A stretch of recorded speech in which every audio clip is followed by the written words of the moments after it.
Hey everybody, this is Tom Sorsey. I'm back with another Storm and Roto Grip ball motion analysis. I have been away for a long time. A combination of work and injuries has kept me away. Fortunately, during this quarantine lockdown, I've been able to get out and throw the new pieces and hopefully have some good things to show you guys. Today, we are talking about the Roto Grip UFO. The UFO has the Microtrax S20 cover stock. That would be the newer upgraded version of the cover stock that is on the original Halo and the Idol. I didn't know that at first before I threw it, which doesn't surprise me how much I like it because I have a lot of success with those two balls as well. So the new core, it's called the ET Core Equalizer Technology. I'll read a little blurb from Roto Grip here about that core. Basically, you can see the little cavities in there. And the idea is to emulate the use of an extra hole, since extra holes are now illegal starting in August of 2020. I don't know much about the science of that or if it's good or bad. I just know how it rolls, and we'll be able to see that here pretty shortly. RG 252, differential 054. Those numbers are very similar to the physics if that was a ball that you liked. Take a look at mine. I went pin down. It's 52.5 by 4.5 by 80. The big thing for me here was I had a lot of success with a lot of balls that I really liked that were the stronger asymmetrical balls with stronger pins, pin down. And I wanted to try to emulate something like that, but not go as strong as I have in the past. And usually I was somewhere around 4 inches with those balls. And so I tried to go with 4.5 here, keep it down under the fingers, just because I wanted to try to replace those balls like the Sinister and the Surelock that I don't use anymore for a number of different reasons. Let's go take a look at it right away. Now, for me, I was expecting it to be this really strong like replacement for something like a Sherlock for me. And I think that this cover stock is billed as a stronger version than those on the Idol and the Halo, but it feels for me not that much stronger. But I like that because I was surprised at how versatile I found it, which was not what I was expecting to see, especially with the stronger pin down drilling too. These shots that you see here, the first six here, they're actually the first six shots I threw with no warm up. It just looked amazing, and I guessed right when I got on the lane.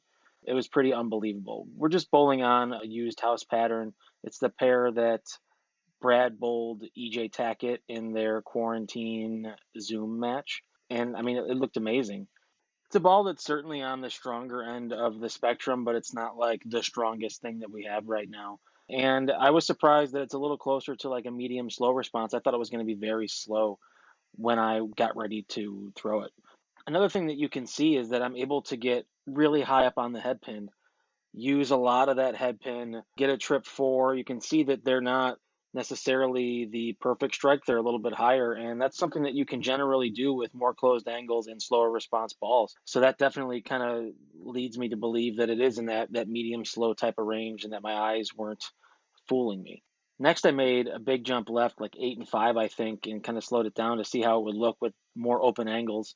And I was actually surprised at how it looked. It certainly, there is a point when your angles will get too open with this ball because it is slower. You can see right here, I really kind of get one out to the right there, and it just didn't have what it took to get back. But I think that it's going to be very usable for longer periods of time, and that's something that I've seen with other people who I've seen throw this ball. The ball that I'm comparing it to today is the Halo.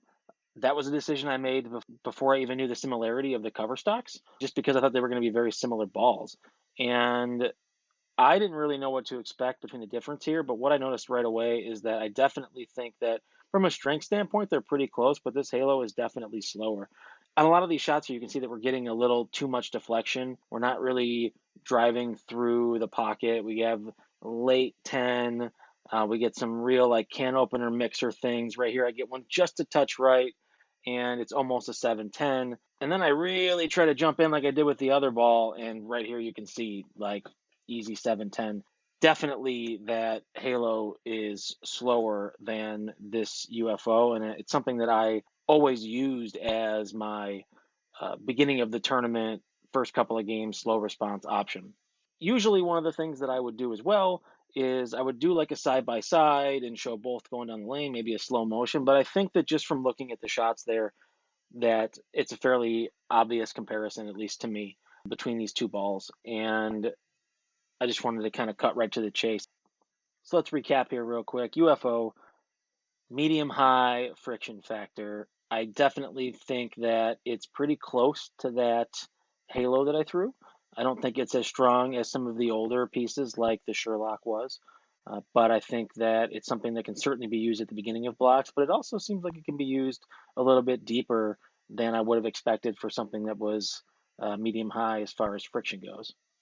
Medium slow response time, we see that we're able to use it with a little more open angles than we can with a ball like the original Halo, which I certainly considered something that was slow. I was surprised at some of the shots from deep that I was able to still make it look okay if I really threw it good.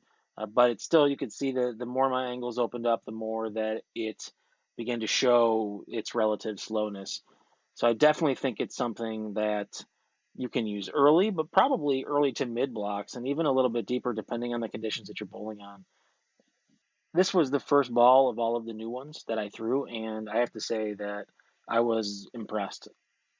I had a pretty big layoff doing some work from home, and with everything being shut down, and I couldn't believe how good it looked the minute I pulled it out of the bag. And it certainly is going to be a big factor in my arsenal going forward once we all get back on the lanes, whenever that's going to be.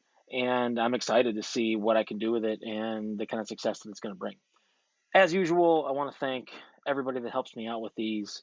Storm and Roto Grip, obviously, they are the best. They make the best balls in the world, and I am very fortunate to be able to be a part of their team. I want to thank Brad Angelo and Brad Angelo Lanes. He lets me sneak in there and get all these done while they were shut down, which was really cool. On top of that, Bowl U, a lot of the things that we talked about here, I learned from Rip Benoit and Bowl U. You can definitely check them out.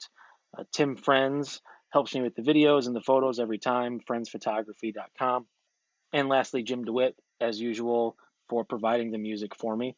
What I'm going to do that I haven't done in the past is I'm going to make sure that all of those things have a link in the YouTube description box. So please visit them if you have any interest in those things or anything that they can do. It's a big thanks to all of them. I can't do this without them. So we're going to try to get a couple more out for you here shortly. I have some other ones in the bag. Hopefully we can have them out in about a week or so each and have more to talk about so that we can all be a little bit more prepared once we get back on the lanes here in a couple of weeks. As usual, you can leave any questions or comments in the YouTube comments or find me on Facebook. I'm pretty easy to find there. Do my best to answer when I can, but I'm also pretty busy doing a lot of my work from home right now, and I haven't really had access to a lot of stuff as much as I wanted to. So I will certainly try my best, though, for you guys. Again, thank you for watching, and we'll see you next time.